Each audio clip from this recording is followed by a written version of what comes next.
Muy bien, hermanos, pues como les comentaba hace unos minutos, la idea y el plan para el día de hoy es repasar un poco cuáles son las dinámicas de una iglesia bíblica, cuáles son las características de una iglesia que se dice o se autonombra como una iglesia bíblica. Y esto es muy importante porque al comenzar el año creo que es bueno repasar con todos ustedes cuáles son estas características de una iglesia bíblica, aprovechando que el año recién comienza y entonces poder, como les mencionaba hace unos minutos, recordar algunas verdades que vemos en la palabra de Dios, pero también porque probablemente a la iglesia ha llegado personas nuevas, personas de otros lugares, y deseamos que todos podamos tener este concepto muy claro en nuestra mente y en nuestro corazón.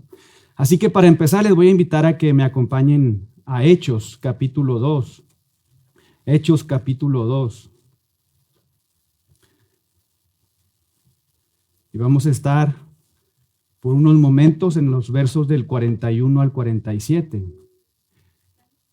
Hechos capítulo 2, versos del 41 al 47.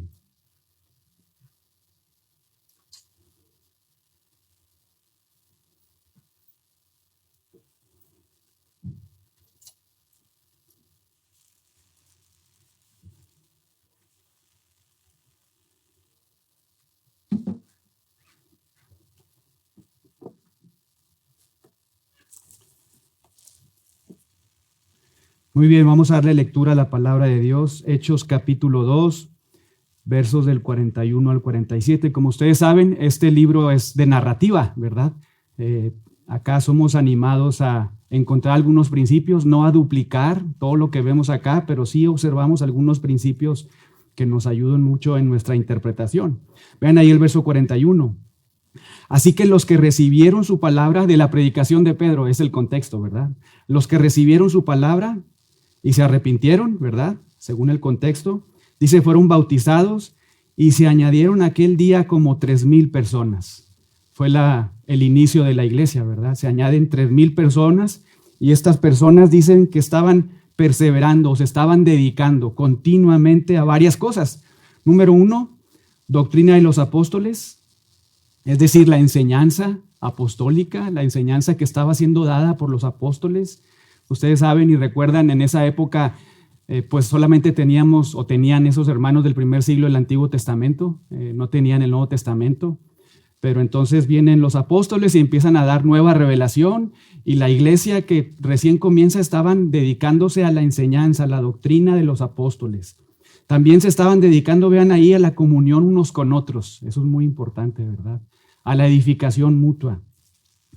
Una tercera cosa a la que se dedicaban es al partimiento del pan, es decir, a la cena del Señor, una de las ordenanzas que practicaban y que se practica hoy también en cada iglesia que se denomina bíblica, ¿verdad? La cena del Señor. Otra ordenanza, ustedes recuerdan ahí, y lo vemos en el verso 41, es el bautismo, la cena del Señor y el bautismo. Entonces perseveraban en la enseñanza de los apóstoles, en la comunión, en la edificación mutua, en la cena del Señor, partimiento del pan y en las oraciones. Y luego dice el 43, y sobrevino temor a toda persona y muchas maravillas y señales eran hechas por los apóstoles. Todos los que habían creído estaban juntos y tenían en común todas las cosas. Entonces, acá vemos también que esta iglesia que nace aquí en Hechos 2 era conformada por los salvados, ¿verdad? La iglesia no está integrada por aquellos que son inconversos y son salvos, no, la iglesia está conformada por aquellos que son recién nacidos, ¿verdad? Nacidos de nuevo, son personas que al Señor ha salvado, y se añaden a la iglesia estas personas que son salvadas. Claro, dentro de cada iglesia local hay personas probablemente que no son salvas, pero la iglesia de Jesucristo son aquellos que son salvados, aquellos que se han arrepentido de sus pecados y han depositado su fe exclusiva en Jesucristo para la salvación. Entonces, una vez más, dice ahí en el 43, y sobrevino todo temor a toda persona, muchas maravillas y señales eran hechas por los apóstoles, todos los que habían creído estaban juntos y tenían en común todas las cosas, vendían sus propiedades y sus bienes y los repartían a todos según la necesidad de cada uno. Y ven el 46, perseverando unánimes cada día en el templo, pues en aquella época, una vez más, era una iglesia naciente en el primer siglo y continuaban reuniéndose ahí en las sinagogas, en los templos, pero era algo común, era algo que sucedía de manera regular, una asamblea continua, ¿verdad? La necesidad vemos aquí de esta congregación de los santos donde perseveraban en estas cosas, ¿verdad? Y desde aquí vemos esta necesidad una vez más de congregarnos habitualmente en la iglesia. Y luego dice ahí, partiendo el pan en las casas, que podemos pensar esta edificación mutua de la que ya nos dijo ahí en el 42, cuando dice comunión unos con otros. Acá es como si lo reiterara, ¿verdad? En el 46 perseveraban no solamente en el templo, sino también partiendo el pan en las casas, teniendo edificación mutua, ¿verdad? Dice, comían juntos con alegría y sencillez de corazón. Y otra cosa que hacían, ven al 47, adoraban a Dios, alababan a Dios, teniendo favor con todo el pueblo. Y por último, podemos ver ahí con esta última frase, el Señor añadía cada día a la iglesia los que habían de ser salvos. Era una iglesia que evangelizaba. Esa es una iglesia bíblica, una iglesia, una vez más, que está conformada por los salvos, por aquellos que Dios ha salvado. Están ahí en la iglesia, pero que se dedican o que perseveran en la doctrina apostólica, en la enseñanza de la palabra de Dios. Podemos pensar a nosotros en el siglo XXI, en toda la enseñanza, en todo el consejo de Dios. Una iglesia que dice ser bíblica, es una iglesia que está conformada, obvio, por los salvados. También pueden venir otros que quizá no sean salvos, ¿verdad? Pero los que el Señor identifica como su iglesia, la iglesia de Jesucristo, son los que Jesucristo ha salvado, ¿verdad? Entonces, pero además de eso también, la iglesia, una iglesia que dice ser bíblica, es una iglesia que se dedica a la enseñanza, que está perseverando en la enseñanza de todo el consejo de Dios. Ahora nosotros tenemos no solamente nuestro Antiguo Testamento, sino el Nuevo Testamento. Una iglesia bíblica se dedica a eso, a estar continuamente siendo enseñados por la palabra de Dios. También a la comunión. No puede existir dentro de la mente de nuestro Señor Jesucristo, que es la cabeza de la iglesia, no puede existir una iglesia donde no hay comunión, donde los miembros están desconectados. Ese no es el diseño de Jesucristo para su iglesia. La iglesia de Jesucristo, lo que vemos aquí es que una iglesia que es bíblica es una iglesia donde hay una edificación mutua, un amor muy palpable entre los hermanos, un compartir, no solamente, digamos que para suplir las necesidades, sino para orar unos por otros, para estar viendo por mi hermano, estar hablando la palabra de Dios. Pero también una iglesia bíblica es aquella que practica estas dos ordenanzas, el bautismo y también la cena del Señor, lo que vamos a hacer más tarde. Es algo que debe estar haciendo toda iglesia bíblica. Y además también orando continuamente, perseverando en las oraciones. Y desde acá, como les decía, vemos esta gran realidad de la necesidad que tenemos de no dejar de congregarnos como algunos tienen por costumbre. Lo vemos desde el primer siglo, desde la primera iglesia, ¿verdad? Dice ahí que todos los días iban al templo, todos los días. Nosotros venimos acá pues los domingos, a veces los miércoles, ¿verdad? Como iglesia tenemos reuniones así y además también algunos estudios seccionados, hombres, mujeres, matrimonios, jóvenes, etcétera. Pero estamos perseverando en esto, congregándonos.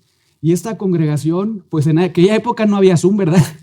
No había Zoom, no había internet.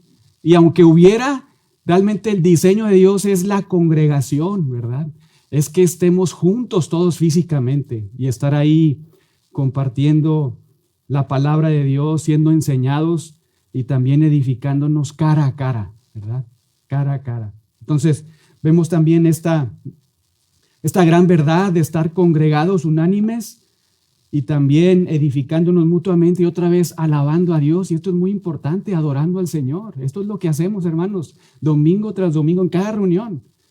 Vean todo esto y piensen en lo que procuramos hacer aquí en esta iglesia, la Iglesia Bíblica de Monterrey. Por eso nos llamamos así, ¿verdad?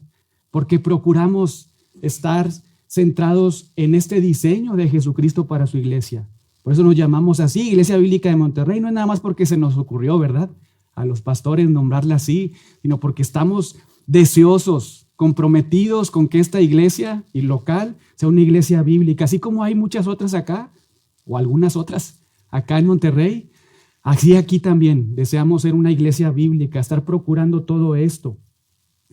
Y es muy importante recordarlo porque a veces hacemos cosas y lo hacemos de forma mecánica y a veces hasta de manera inconsciente, o a veces no sabemos qué significa o qué es una iglesia bíblica.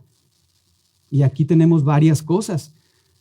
También vemos con lo que observamos en los versos del 44, 40 y 45, vemos que esta iglesia, una iglesia bíblica, es aquella que está dispuesta a dar, a ver la necesidad de otros y a dar a otros cuando otros están ahí pasando por dificultad, digamos, en cuanto a temas materiales. Una iglesia bíblica debe adorar a Dios y también debe evangelizar. Claro, no poniendo su expectativa en lo que uno puede hacer, sino por eso la parte final dice: el Señor añadía cada día a la iglesia a los que habían de ser salvos. No es debido al esfuerzo de una persona o de una iglesia que otros son salvos, no. Claro, somos llamados, somos ordenados por el Señor de la iglesia a ser discípulos, ¿verdad?, mientras estamos yendo. Pero en últimas, la iglesia no es, digamos que, añadida por otros miembros por el esfuerzo de una persona, no, es por el diseño y el establecimiento de Jesucristo.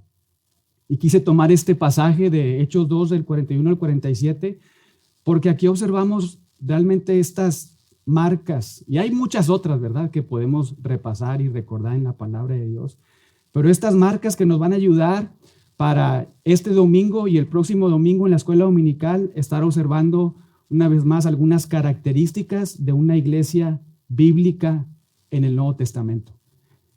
Y digo en el Nuevo Testamento porque, obvio, la iglesia nació en el Nuevo Testamento. La iglesia no nace en el Antiguo Testamento, en el Antiguo Pacto, en la era patriarcal. No, la iglesia nace precisamente aquí en Hechos 2. Entonces vamos a observar 8 dinámicas, 8 características. Hoy no sé cuántas vayamos a alcanzar porque ya es tarde, pero vamos a estar estudiando, repasando 8 dinámicas, características de una iglesia bíblica que deben de observarse en toda iglesia que se dice ser bíblica en esta época, en el siglo XXI. Y se las voy a mencionar para que tomen nota y entonces me sigan ahí en este, digamos que, bosquejo. Son 8 características. La primera es la suficiencia de las Escrituras. Suficiencia de las Escrituras. Una iglesia que es bíblica debe afirmar, debe vivir reconociendo esta gran verdad, la suficiencia de la Biblia, la suficiencia de las Escrituras. Número 2, toda iglesia que dice ser bíblica procura la pluralidad de ancianos. Procura la pluralidad de ancianos.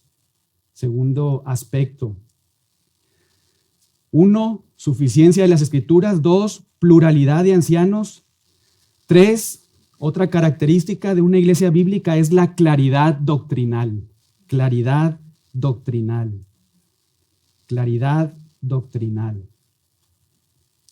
Otra característica, la cuarta, es toda iglesia bíblica debe adorar a Dios, debe alabar a Dios.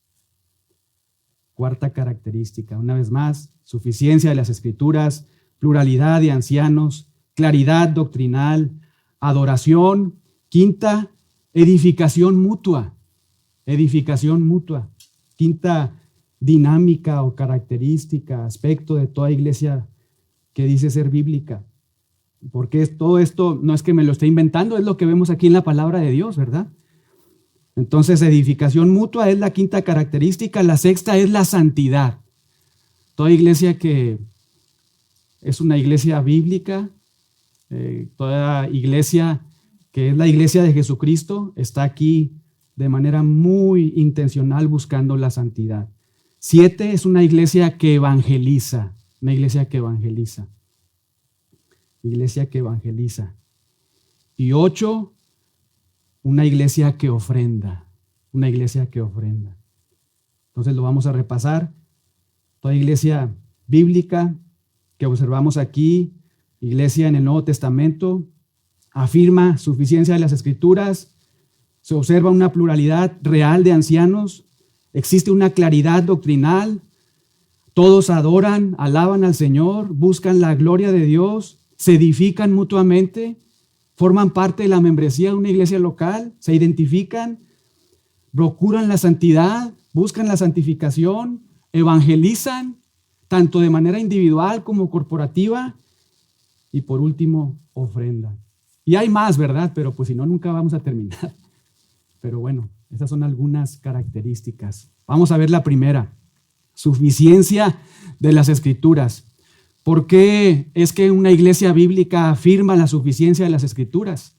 Bueno, porque solamente la palabra de Dios, hermanos, escuchen esto, solamente la palabra de Dios es suficiente para salvar. Solamente la palabra de Dios es suficiente para salvar.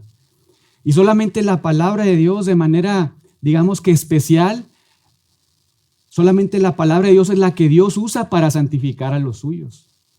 Entonces toda iglesia que dice ser bíblica afirma la suficiencia de las Escrituras, porque esta salva y esta santifica. Ahora, una iglesia no bíblica es aquella que puede decir que afirma la suficiencia de la palabra de Dios, pero que en últimas toman decisiones en base a lo que dice un pastor, ¿verdad? En lo que dice incluso los miembros o asistentes de una congregación, y ponen por encima eso y por abajo lo que dice la palabra de Dios, lo que nos enseña la palabra de Dios. Una iglesia no bíblica incluso es la que se guía por las experiencias, ¿verdad? Ponen por arriba otra vez las experiencias y por abajo la palabra de Dios. Una iglesia que es bíblica no hace eso. Una iglesia que es bíblica afirma la suficiencia de la palabra de Dios para salvar, santificar, edificar y dirigir todas las actividades en una iglesia. Una iglesia bíblica se dedica al estudio serio de la palabra de Dios, porque cree que es suficiente para salvar. Vayan ahí a Santiago 1:18 y veamos esta gran verdad de que la palabra de Dios es suficiente para salvar. Santiago 1:18.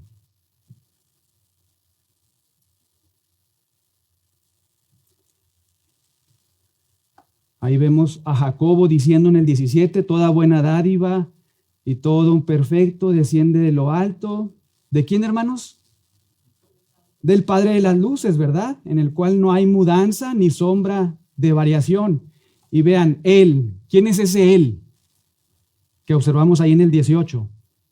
¿A quién estará haciendo referencia Jacobo cuando dice Él? Jehová, el Padre de las luces, ¿verdad? El Padre de las luces, Él de su voluntad, vean que Él es el que salva y no influenciado por nadie, Él de manera soberana salva a las personas. Dice, Él de su voluntad nos hizo nacer por la palabra de verdad. Entonces aquí vemos esta gran realidad de que la palabra de Dios es suficiente para salvar. Dios salva a las personas por medio de la palabra de Dios, por medio de la Biblia. Por eso nosotros y toda iglesia bíblica debe afirmar la suficiencia de la palabra de Dios. Por eso también les animamos, hermanos, cuando evangelizamos, pues es lindo, ¿verdad?, contar el testimonio de cómo el Señor nos ha salvado, lo que ha hecho con nuestras vidas. Pero no, lo principal que debemos de hacer es hablar el evangelio, proclamar el evangelio, hablar de la condición del hombre, ¿verdad?, la depravación total del hombre. Hablar primero de las malas nuevas, de las malas noticias, la situación de toda persona que está sin Dios, sin el evangelio de Jesucristo, sin Jesucristo, para entonces hablarle de las buenas nuevas, del evangelio de Jesucristo, la necesidad de arrepentirse de sus pecados y de depositar su fe exclusiva en Jesucristo. Es lo que hizo Pedro ahí en Hechos 2, ¿verdad? Si repasamos ese gran sermón que ofrece Pedro ahí en Hechos 2, es lo que hace, proclamar el evangelio y digamos que exhortar a su audiencia a arrepentirse de sus pecados y creer en Jesús para salvación. Entonces, Toda iglesia que es bíblica afirma la suficiencia de la palabra de Dios para salvar, y lo vemos aquí. Dios salva a las personas por medio de su palabra, nos hace nacer. Y aquí vemos una doctrina teológica de la regeneración. La regeneración es cuando Dios, digamos que le da vida a una persona que está muerta espiritualmente. Y entonces esa persona que está muerta espiritualmente, Dios le da vida. Y entonces cuando escucha el evangelio, cuando abre su Biblia y ve la palabra de Dios, ve el evangelio ahí, entonces ya puede afirmar la verdad que está ahí. A una persona a la que Dios le da vida, sí o sí escucha el evangelio y se arrepiente de sus pecados y cree en Jesús. Esto es una gran verdad. La regeneración es, digamos que la primera etapa en ese orden de la salvación. Pensando teológicamente, Dios da vida a una persona, regenera, le da vida nueva para que entonces pueda escuchar el evangelio, pueda observar su pecado, abandonarlo, arrepentirse de sus pecados y creer en Jesús. Pero todo esto sucede no en base a un sueño, no en base a una emoción, un sentimiento, no, sino en base a un entendimiento de la palabra de Dios, ¿verdad? Entonces toda iglesia bíblica, una vez más, debe afirmar la suficiencia de la palabra de Dios para salvar, porque es lo que Dios hace. Salva a las personas por medio de la palabra de Dios, por medio de la Biblia, por medio, dice Santiago, de la palabra de verdad. Hay otro pasaje ahí en Primera de Pedro. Vean ahora Primera de Pedro, capítulo 1, versos del 22 al 23.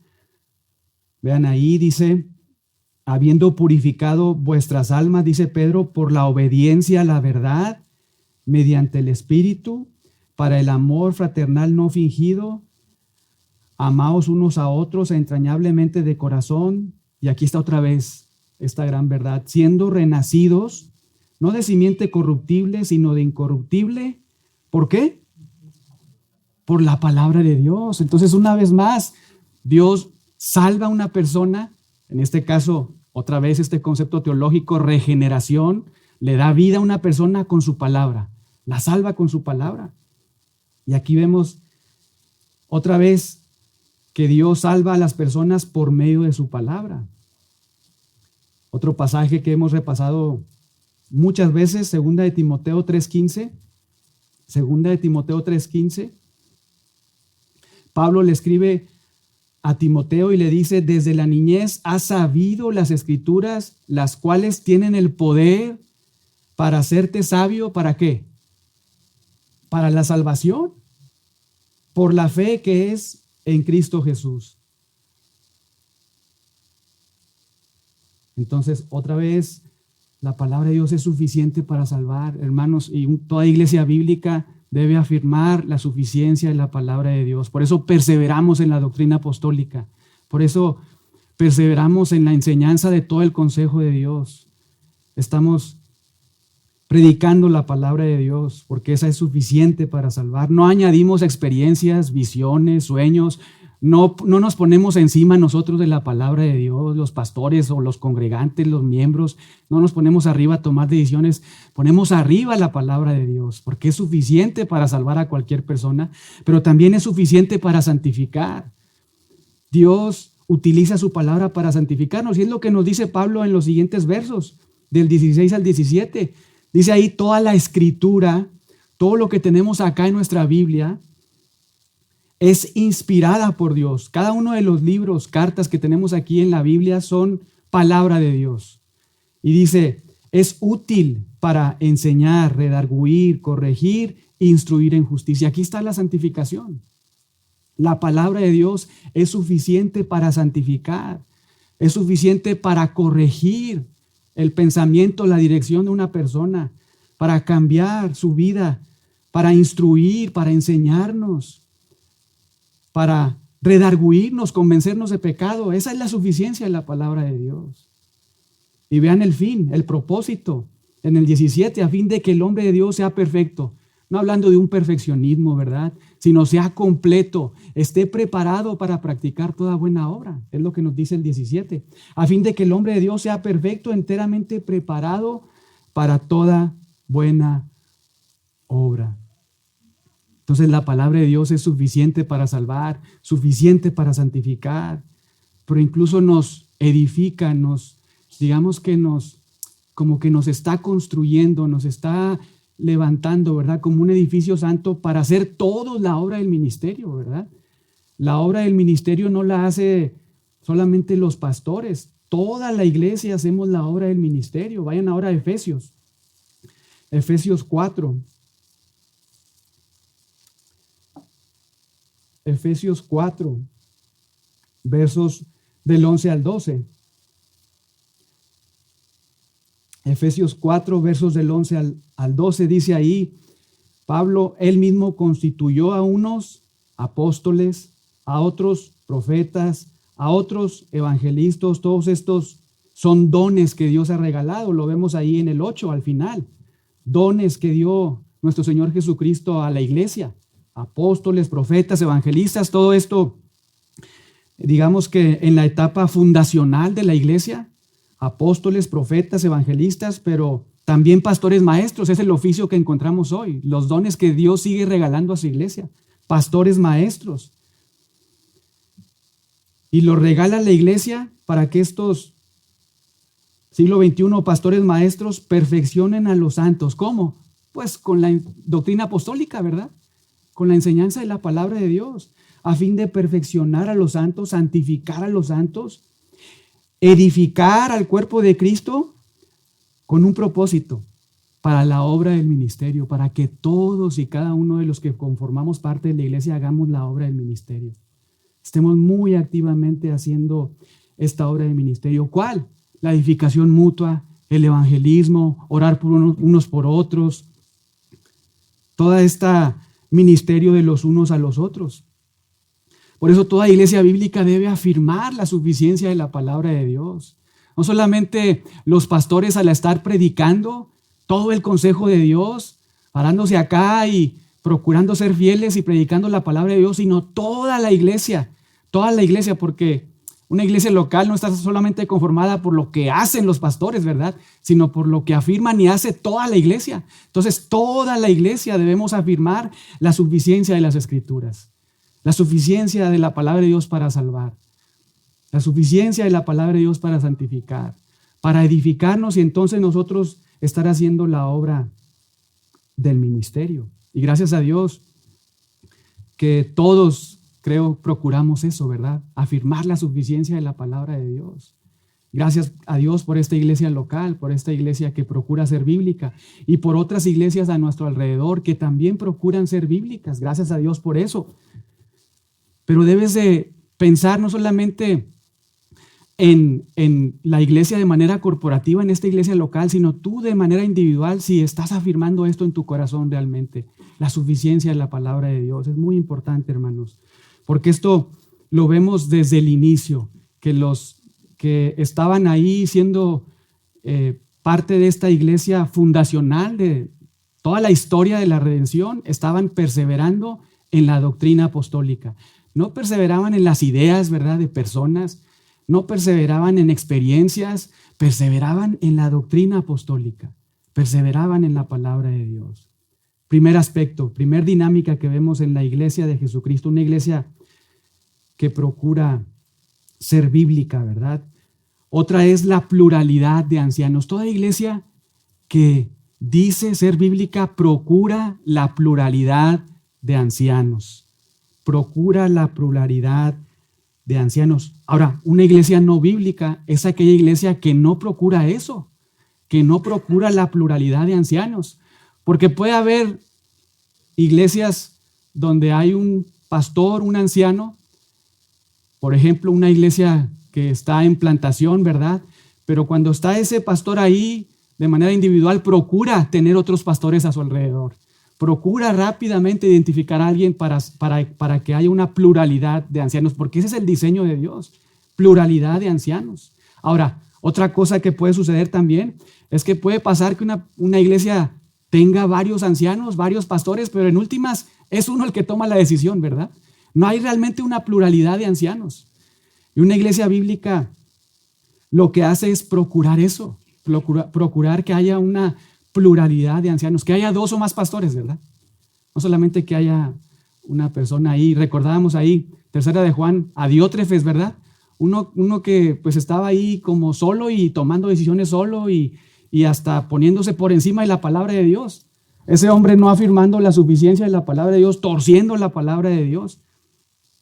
Pero una iglesia bíblica, una vez más, procura la pluralidad de ancianos. Una iglesia no bíblica no procura eso, no procura eso. Incluso una iglesia no bíblica está conformada no solamente por pastores, sino por pastoras, ¿verdad? O incluso hay iglesias donde hay pastoras únicamente, esas iglesias pues no hay pastor ahí, ¿verdad? No procuran ser una iglesia bíblica. Pero toda iglesia, una vez más, que procura seguir el diseño de Jesucristo, está ahí también procurando la pluralidad de ancianos. También una iglesia bíblica no está conformada por pastores que se autonombran como pastores, que se levantan como pastores. No, una iglesia bíblica, y lo vamos a ver, está conformada por pastores donde otros pastores imponen sus manos sobre ellos, reconocen sus calificaciones y los levantan y ponen una iglesia, y otros afirman sus calificaciones, ¿verdad? De 1 de Timoteo 3 y Tito 1. Una iglesia bíblica procura pluralidad de ancianos. Vamos a ver esto ahí, que pastores levantan pastores en Hechos 14.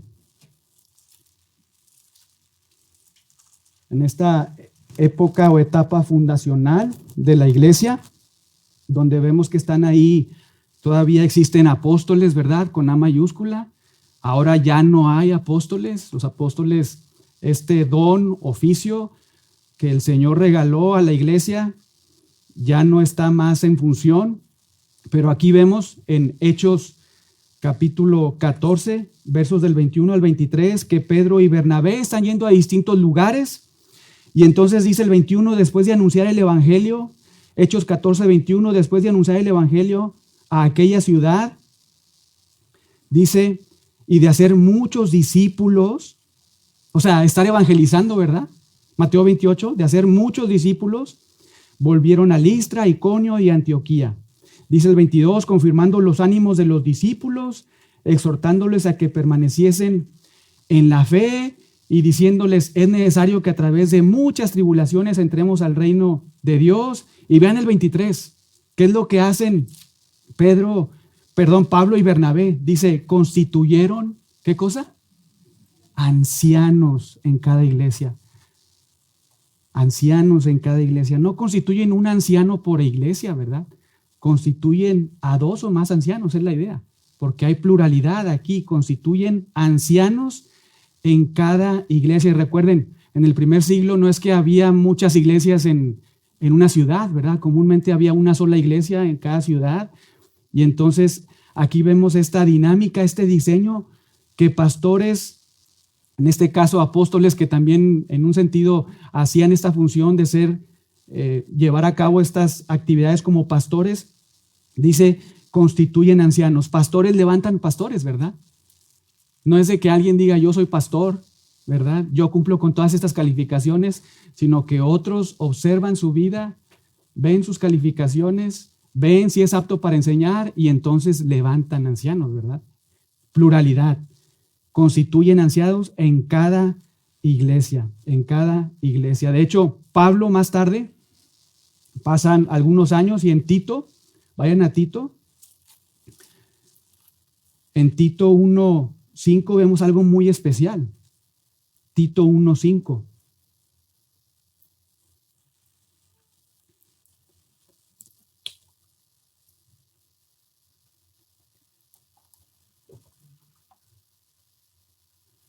Tito 1:5, vean ahí, por esta causa le dice Pablo a Tito, ¿verdad?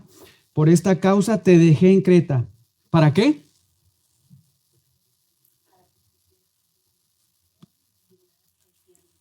Vean la primera frase, porque esto es muy interesante. Dice, por esta causa te dejé en Creta, te dejé en un lugar una ubicación geográfica para que corrigieses lo deficiente, ¿verdad? Y luego añade, y establezcas, ¿qué cosa? Ancianos. Entonces, aunque no sabemos qué es lo que estaba pasando en Creta, puede ser que no habría ningún anciano ahí o que hubiera uno, ¿verdad? Nada más. Pero Pablo le dice a Tito, no sabemos, ¿verdad? Digamos que 100% con seguridad qué es lo que estaba pasando ahí, pero lo que sí sabemos es que Pablo le dice a Tito, mira, yo te estoy dejando en este lugar para que corrijas lo que está mal. Y una de las cosas en las cuales vas a corregir es en que haya pluralidad de ancianos, ¿verdad? Establece ancianos ahí, en ese lugar. Así como yo te mandé, y luego da una serie de calificaciones, ¿verdad? Entonces, con estos dos pasajes de Hechos 14, simplemente por ir a dos, ¿verdad? Hechos 14, del 21 al 23, Tito 1:5, vemos que pastores nombran a pastores y que hay una realidad de una pluralidad de ancianos. Hay dos o más pastores. De hecho, esto mismo vemos ahí en Hechos 11:30, Hechos 11:30, cuando ahí nos registra Lucas que algunos hermanos en Antioquía envían socorro a hermanos que estaban en Judea. Vean a partir del 29, Hechos 11, 29 y 30, dice, entonces los discípulos, cada uno conforme a lo que tenía, determinaron enviar socorro a los hermanos que habitaban en Judea. Los hermanos que tenían una iglesia ahí, ¿verdad?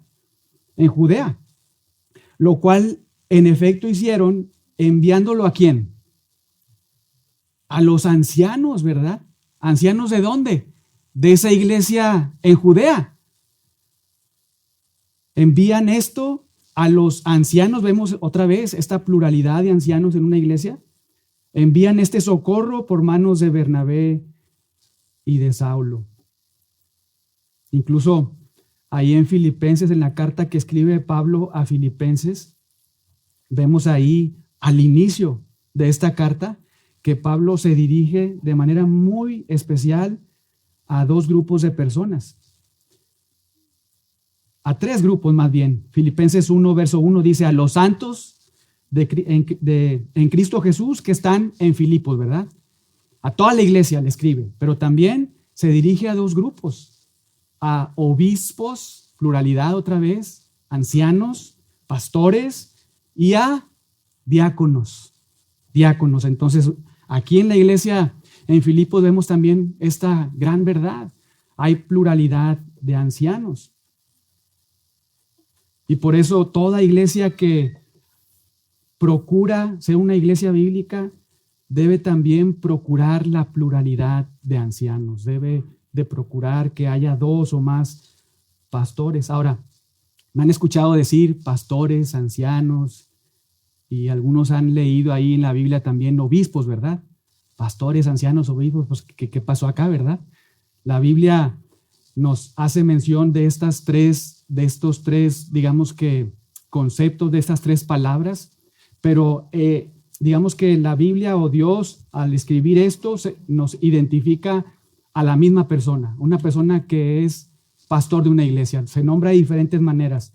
Algunas veces lo nombran pastores, algunas otras veces ancianos, otros obispos, pero todos apuntan al mismo oficio. Y esto lo vemos ahí, ahorita lo leíamos ahí en Efesios 4:11, cuando Jesucristo regala dones a la iglesia y veíamos apóstoles, ¿verdad? Profetas, evangelistas y luego pastores maestros, ¿verdad? Vemos esta realidad de ahí. Los pastores son aquellos que predican la palabra de Dios, que enseñan la palabra de Dios. Lo veíamos ahí en el 11, que perfeccionan a los santos, ¿verdad? Con la palabra de Dios. Todos estamos siendo perfeccionados con la palabra de Dios para la obra del ministerio. El pastor es el que nutre, el que cuida a la iglesia. Pero también ahí en 1 Timoteo 3:2, cuando observamos estas calificaciones que deben de reunir los pastores ancianos, vemos ahí que también se les nombra obispos. 1 Timoteo 3:1 y 2 dice palabra fiel. Si alguno anhela, y no dice pastorado, ¿verdad? No dice si alguno anhela ser anciano, sino obispado, buena obra desea, pero es necesario que el obispo sea irreprensible. Pero una vez más, todas estas palabras apuntan a lo mismo, a la misma persona, ¿verdad? En este caso, obispo, también ahí en Tito 1:7, cuando Pablo le dice a Tito, lo leíamos hace unos momentos, en Tito 1:5, corrige lo deficiente, le dice, establece esta palabra ancianos, pero luego en el 7 dice, es necesario que el obispo, ¿verdad? Entonces usa Pablo de manera intercambiable estas palabras, anciano, obispo, todos apuntando a lo mismo. Y en este caso, obispo apunta a una persona que supervisa, ¿verdad? Que supervisa la iglesia. Ahí en Hechos 20:28, vayan ahí por un momento, Hechos 20:28, vemos estas dos palabras en un mismo versículo. Incluso si pensamos en el 20:17, ahí en Hechos 20:17 dice que Pablo, dice, enviando pues desde Mileto a Éfeso, hizo llamar a los ancianos de la iglesia. Ahí vemos esta palabra, ¿verdad? Ancianos de la iglesia. Y luego vamos ahí a Hechos 20:28, dice, por tanto, mirad por vosotros, los ancianos, ¿verdad? Miren por ustedes, ancianos, y por todo el rebaño que el Espíritu Santo os ha puesto, ¿por qué? Obispos, otra palabra, ¿verdad? Pero es el mismo oficio, la misma persona, obispos. Y luego acá, para apacentar, para pastorear. Vemos aquí estas tres palabras en este capítulo de Hechos 20:28, estas tres, digamos que características del trabajo que hace un pastor en una iglesia, un anciano. Ancianos pastorean, pero también supervisan, obispo. Entonces, toda iglesia que procura ser bíblica es una iglesia que también procura la pluralidad de ancianos. Y los pastores, ancianos, obispos, lo que procuran también es predicar la palabra de Dios, porque afirman la suficiencia de la palabra de Dios y predican la palabra de Dios.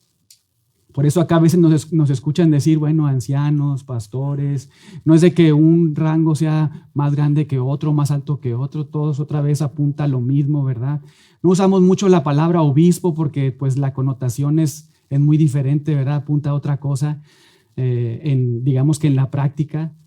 Más bien preferimos utilizar el concepto como ancianos, ¿verdad? O pastores en las iglesias para tener una claridad nosotros y hacia afuera con otros.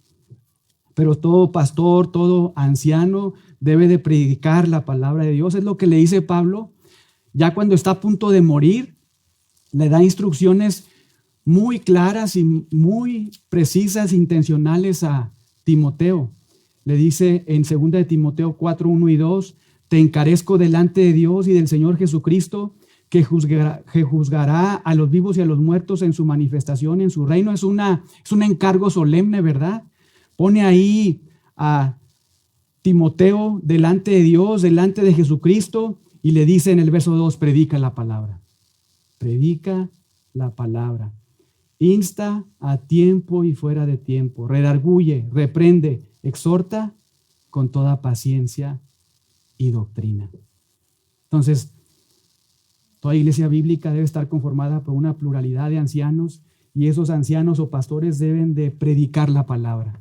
No deben de dar sus ideas, no deben de ser dirigidos en función a lo que piensan, ¿verdad? No, en base a lo que enseña la palabra de Dios, y deben de predicar la palabra de Dios. Por eso también Pablo le dice ahí a Timoteo, en 2 de Timoteo 2:15, procura con diligencia presentarte a Dios aprobado, como obrero que no tiene de qué avergonzarse, sino que usa bien la palabra de verdad. Por eso los pastores deben de estudiar, ¿verdad? Prepararse seriamente para predicar la palabra de Dios y hacerlo con exactitud, ¿verdad? Procurar hacerlo con precisión. Estar aprobados delante de Dios, de lo que está enseñando ahí. Está enseñando lo que Dios ha dicho y no ninguna otra cosa, no añadiendo ninguna otra idea, sino simplemente proclamando lo que Dios ya ha dicho en la palabra de Dios en la Biblia. Entonces, toda iglesia que es bíblica debe estar conformada por una pluralidad de ancianos, donde otros los han levantado, otros pastores han levantado sus vidas para estar ahí en una iglesia local. y además también que reúne ciertas calificaciones, la vamos a ver más tarde o el siguiente domingo, pero también estos pastores deben de predicar la palabra y hacerlo con precisión, deben de ser preparados, Gracias a Dios que podemos seguir siendo preparados, ¿verdad? Podemos seguir siendo enseñados por otros hombres fieles que también han sido enseñados por otros. Esto es muy importante, la preparación de un pastor para predicar con precisión la palabra de Dios. Y para hacer eso, todo pastor debe procurar. Ahora, gracias a Dios, hay muchos medios, ¿verdad? Muchas formas de cómo un pastor debe prepararse. Ahora no hay excusa para que un pastor, digamos que en una zona conurbada, pueda prepararse. Si no lo haces por un orgullo en el corazón. Pero todo pastor debe prepararse para predicar con precisión la palabra de Dios. Incluso una iglesia bíblica debe estar conformada por pastores que procuran preparar a otros, ¿verdad? Para que esos otros preparen a otros hombres. Vean ahí capítulo 2, verso 2. Pablo le dice a Timoteo: lo que has oído de mí ante muchos testigos, tú encárgalo a hombres fieles, que también sean idóneos para enseñar a otros. Entonces, una iglesia bíblica debe estar conformada por pastores que desean y procuran preparar a otros, incluso levantar a otros pastores ancianos en una iglesia local. Esa es la iglesia bíblica, la iglesia de Jesucristo, una que está otra vez de manera muy intencional buscando eso, procurando eso, predicando la palabra de Dios, procurando hacerlo con precisión, preparando a otros, levantando a otros ancianos, pastores, pero también pastoreando y dirigiendo. Primera de Pedro, capítulo 5, versos del 1 al 4.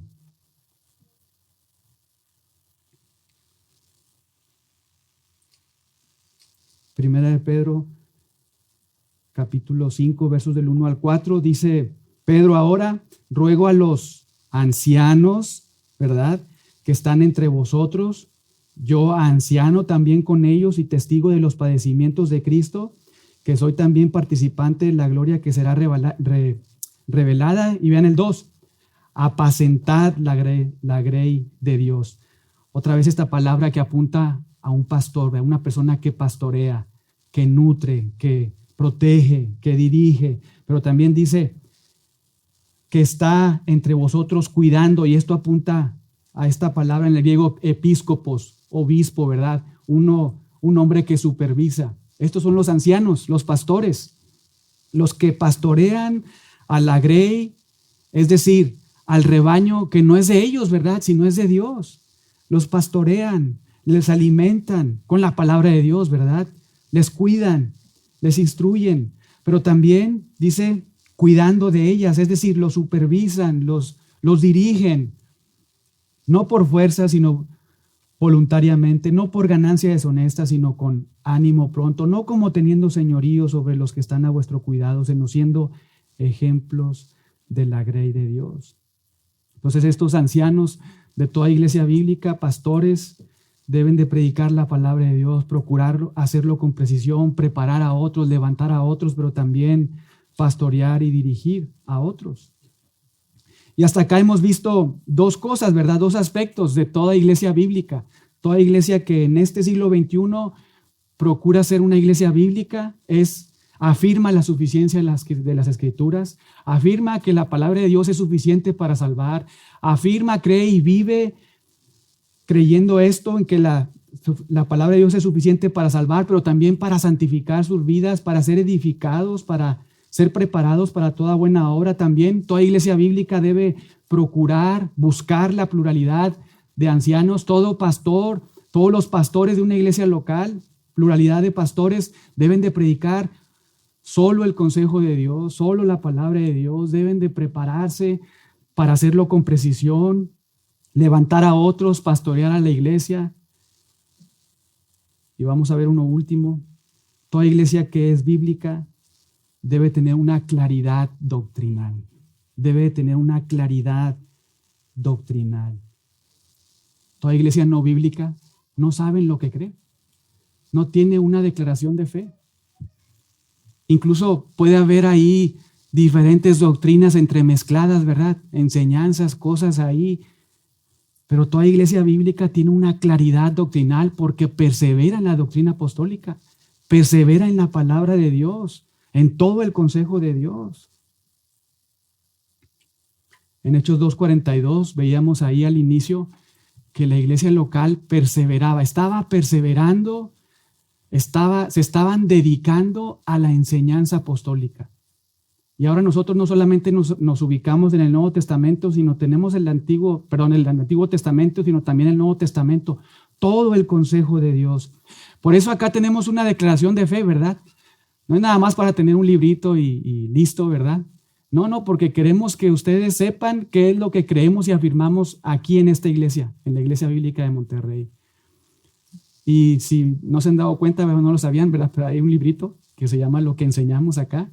Es bueno que si no tienen ese librito, pues pasen a la mesa de registro y obtengan ese librito para que sepan qué es lo que afirmamos doctrinalmente aquí en la Iglesia Bíblica de Monterrey. Pero una vez más, toda iglesia bíblica debe saber en lo que cree y por qué lo cree. Y todos los que conforman o forman parte de esta iglesia bíblica deben de ser como los de Berea, ¿verdad? Identificar esa declaración de fe o esas enseñanzas o doctrina que es una iglesia local y entonces ver si todo lo que está ahí es bíblico, ¿verdad? Y entonces saber si donde están es una iglesia bíblica o no es una iglesia bíblica.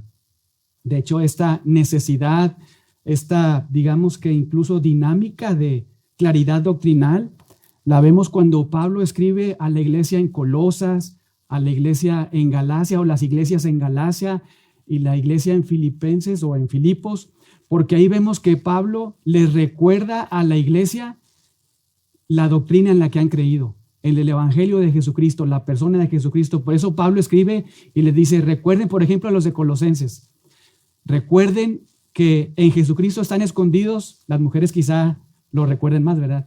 Todos los tesoros de la sabiduría y del conocimiento. Si quieres conocer algo más profundo de Dios, está en Jesucristo y no fuera de Jesucristo. Y luego ataca las herejías que se estaban levantando, ¿verdad? No sé si lo recuerden, se estaban levantando filosofías, ahí personas que estaban animando a otros a adorar a ángeles, a legalismo, ¿verdad? Incluso al ascetismo, todas estas filosofías para añadirlas a su fe en Jesucristo, pero Pablo les escribe y les recuerda cuál es la doctrina en la que han creído, en la que han sido enseñados y en la que han creído para que entonces identifiquen el error. Las iglesias tenían claridad doctrinal, sabían el verdadero evangelio, estaban firmes ahí. Y si de repente había una especie de desviación porque se levantaban falsos maestros, como en cada iglesia local, se levantan falsos maestros, incluso de aquí, porque es bíblico, se podrán levantar falsos maestros, personas que enseñen falsa doctrina y debemos de prestar atención, ¿verdad? Tener cuidado. Por eso Pablo les escribe a los colosenses para que, como estaban siendo quizá desviados, les corrige y les anima y recuerden la doctrina que han sido enseñados. Identifiquen todas estas filosofías erróneas y deséchenlas de su vida. Incluso a los de Galacia, ¿verdad? A las iglesias en Galacia venían unos judaizantes y decían, está bien, puedes creer en Jesucristo, pero pues añade circuncisión, tienes que circuncidarte. Y Pablo dice, no, recuerden que eso es incorrecto. Eso es añadir obras, ¿verdad?, a la salvación. Ese es otro evangelio. Había una claridad doctrinal. Incluso en Filipenses 3 les dice a la iglesia en Filipos, cuídense de los perros, ¿verdad? ¿Recuerdan que les dice así de manera muy, muy gráfica? Cuídense de los falsos maestros. Había una claridad doctrinal. Toda iglesia bíblica debe tener esto, una claridad doctrinal. Debe saber en lo que creen ahí en la iglesia y afirmarlo y protegernos entre nosotros. Y todas estas son una vez más dinámicas, características que se debe de observar en toda iglesia bíblica. Y hermanos, una vez más, todo esto no es practicado únicamente por los pastores, ancianos de una iglesia, sino por todos los miembros de una iglesia local. Debemos estar afirmando la suficiencia de las Escrituras para salvación, santificación, edificación. Debemos estar animando y procurando que haya realmente una pluralidad de ancianos en la iglesia, ¿verdad? y animando a los pastores a levantar a otros pastores e incluso ayudando a los pastores a orar por más pastores, ¿verdad? En la iglesia, por más ancianos, porque el Señor levante a otros, ¿verdad? Y estando listos para ser preparados, entrenados, dispuestos para servir a otros. Una iglesia bíblica también debe tener claridad doctrinal. Entonces, hermanos, animarles a ver estas tres cosas. Ya se nos fue el tiempo. La siguiente semana vamos a ver las siguientes, que son adoración, edificación mutua, santidad, evangeliza, ofrenda, todas estas características o dinámicas que se debe observar en una iglesia bíblica, pero simplemente para que puedan una vez más ustedes recordar qué es una iglesia bíblica y por qué hacemos lo que hacemos aquí en la iglesia bíblica del Señor. ¿Por qué? De Monterrey. ¿Por qué hacemos lo que hacemos acá, verdad? ¿Por qué hay 2 pastores? ¿Por qué nada más enseñamos la palabra de Dios? ¿Por qué? ¿Por qué animamos a la edificación mutua? ¿Por qué les exhortamos a no irse rápido de la iglesia, verdad? A abrir sus casas, tener comunión. ¿Por qué? ¿Por qué hacemos eso? No es porque se nos haya ocurrido a nosotros, lo hayamos inventado, no, es porque está en la palabra del Señor. Ese es el modelo de la iglesia de Jesucristo que debemos de seguir. Y vamos a continuar la otra semana observando que toda iglesia bíblica adora al Señor y lo hace en espíritu y en verdad. Es decir, la adoración que Dios recibe y que Dios espera es por aquellos que han sido nacidos de nuevo. Son los salvados. Esa es la adoración que Dios recibe, única y exclusivamente de los que Él ha salvado. Y esos que Dios ha salvado procuran hacerlo en verdad, es decir, adorar a Dios conforme a lo que Dios ha revelado en su palabra. No conforme a lo que ellos se les ocurra o piensen que es mejor, no conforme a lo que ha establecido Dios en su palabra, ¿verdad? Lo que apunte a la gloria de Dios. Toda iglesia bíblica debe adorar, alabar al Señor, también debe edificarse mutuamente y por eso establecemos acá la membresía y la siguiente semana lo vamos a ver. Ahora que estuve allá en Los Ángeles estudiando, recordábamos un poco de la eclesiología de Spurgeon. Quizá ustedes conocen a Spurgeon, ¿verdad? Lo han quizá hasta leído algunas de sus obras. Pero es impresionante cómo ahí Spurgeon estableció la membresía en su iglesia, que hasta iban, no solamente les entrevistaba, digamos que un anciano, sino luego les entrevistaba otros 2 ancianos. Después lo que hacían es que anotaban su testimonio en un libro. Después incluso iban a sus trabajos, iban con sus vecinos a ver, esta persona quiere ser miembro de esta iglesia, ¿cómo se porta ahí en el trabajo? ¿Cómo está la vida ahí con los vecinos? Si acá de repente pueden pensar, uy, no, pues aquí el proceso es medio largo en la iglesia bíblica de Monterrey. Uy, pues allá Spurgeon hacía todo esto, ¿verdad? Y después, no solamente eso, ya pasaban todas estas etapas, regresaba ahí esta persona a toda la iglesia, entonces la iglesia le hacía preguntas, ¿verdad? Oye, ¿tú de dónde vienes? ¿Quién eres? ¿En qué crees? No solamente los pastores. Es el cuidado, la protección que Dios quiere para con su iglesia. Una iglesia que se edifica mutuamente, que busca la santidad, evangeliza, ofrenda. Pero bueno, ya fue suficiente por hoy. Vamos a orar para terminar.